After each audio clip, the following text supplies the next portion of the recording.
moving on to Bournemouth, Dave. I think they beat Spurs in the final minute. 3-2 they won. And another determined, impressive, progressive, counter-attacking performance. They've stuck to their principles under Gary O'Neill, haven't they? They've not gone defensive at all. And they've actually made signings in January that have made that attacking approach actually more feasible as a team. And it's really paid off for them to the point where, again, Bournemouth being among the relegation candidates seems a bit ridiculous now. And it was only maybe 6-7 weeks ago that we were actually all saying, yeah, I think Bournemouth could struggle.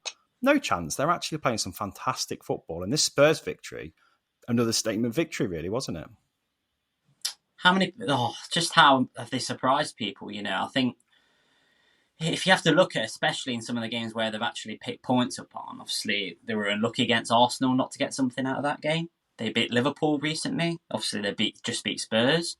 And you've got to look at the character of that team and say, obviously, you go into those games and you actually getting results from those teams. That's like a hell of achievement. Especially, I think, coming into the season, they were, for me, probably, I think I put them as one of my favourites to go down just because of, some of the players that they do have probably aren't as good as some of the other teams have, and I just feel as though what they've shown, and particularly over the last couple of games, it's really kind of pulled them out of trouble a little bit and given them a little bit of breathing space. Obviously, there's still a long way to go, but yeah, if you obviously looked at how they played in this game, the first two finishes in particular were brilliant. All three finishes, in fact, but the first two dinks in a row. Not very often you see that, let alone one. And then obviously Atara's finish at the end. Yeah, brilliant. Absolutely ruthless. He's a player that's actually really impressed me. I've seen him, I think, for the first time against Liverpool.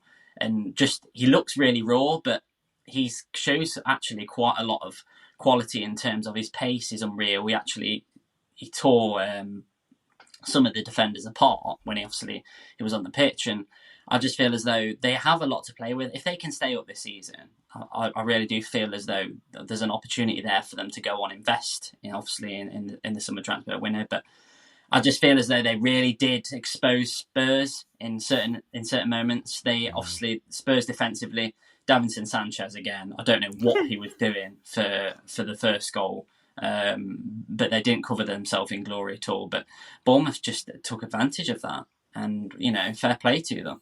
Yeah, ruthlessly as well. I was going to say, with Bournemouth, the way they persisted and the way they continued to counter-attack, even when Spurs' front line was so threatening still, was testament really to their approach, wasn't it, Miles? They just pushed and persisted, and it paid off massively.